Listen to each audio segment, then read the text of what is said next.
Pour beaucoup de gens, on dirait que la réussite dans la vie, c'est de toujours être plus performant. Il faut que ça aille vite, il faut être rapide, puis il faut délivrer ça dans les délais les plus tôt possibles.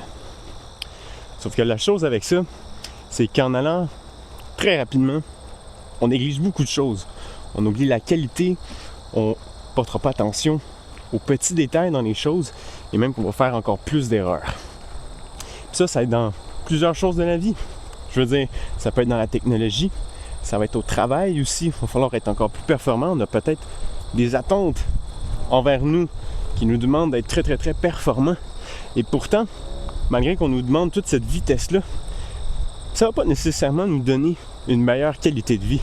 Mais même qu'en fait, ce que ça l'amène, c'est encore plus de tâches, plus de choses à faire. Il faut être encore plus performant. Et qu'est-ce que ça fait avec tout ça? Ça nous met du stress. Ça nous met encore plus de stress parce qu'on prend plus le temps de profiter. On prend plus le temps de juste ralentir, respirer, de voir, hey, sais-tu quoi, j'ai bien travaillé aujourd'hui, avoir ce sentiment de fierté après avoir eu une bonne journée de travail ou des longues semaines de travail aussi. Puis là, c'est là qu'on se pose la question, pourquoi on fait ça? C'est quoi la raison? Pourquoi est-ce que j'essaie toujours d'avancer plus, de toujours donner? Puis là, on s'en met sur les épaules. On s'en met. Puis on dirait que c'est jamais assez. On essaie toujours d'en rajouter plus. On veut aller plus vite, encore et encore. Puis là, plus qu'on avance, plus qu'on accomplit des choses, on s'en met plus sur les épaules. Je vois pas le sens de ça. Il me semble que quand j'ai terminé avec quelque chose, j'aime bien ça, prendre le temps de profiter du fait que, enfin, un poids de moins sur mes épaules, au lieu de directement essayer de rajouter un autre poids. Ça fait pas de sens. Il n'y a pas juste ça aussi là-dedans. C'est que c'est normal d'avoir des journées occupées.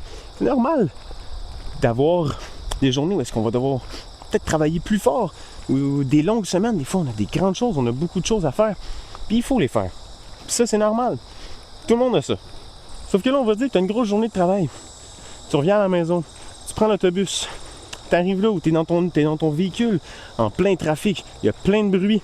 Encore là, tu es encore en mode travail là-dedans. Tu es encore dans le mode efficacité. Let's go, faut que ça aille vite. J'ai des choses à faire à la maison. Faut que je fasse le lavage, faut que je fasse le souper, faut que je fasse...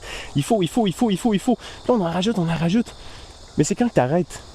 C'est quand que tu vas dire à ton esprit, justement, hey, tu as travaillé, prends-nous un moment, 15-20 minutes, un petit 30 peut-être. C'est normal, des fois, on a peut-être d'autres choses à faire. On ne pourra peut-être pas se permettre d'avoir des heures de pause. Mais juste un 10-15-20 minutes. C'est suffisant, juste pour qu'au moins l'esprit fasse une coupure entre le travail et le repos. C'est important d'avoir ces coupures-là entre ça, parce que sinon, si on a tout le temps des grosses journées de performance, qu'on revient directement à la maison, puis qu'on prend pas un temps pour juste s'asseoir et relaxer, dans notre tête, c'est comme si on travaillait toujours. Et après ça, quoi? On continue à travailler à la maison, on continue à faire des choses, t'arrives pour dormir. Tu penses que tu vas être en mesure de dormir? Grand nombre de personnes ne sont pas capables de dormir parce que justement, à l'intérieur de la tête, ça travaille toujours en mode performance. Parce que justement, on pense à quoi?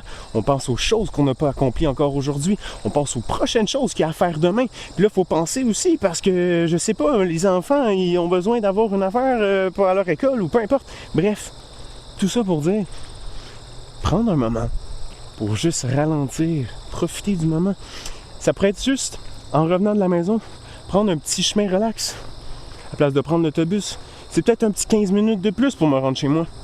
Mais juste ce chemin-là, naturel, avec la végétation, ça fait du bien.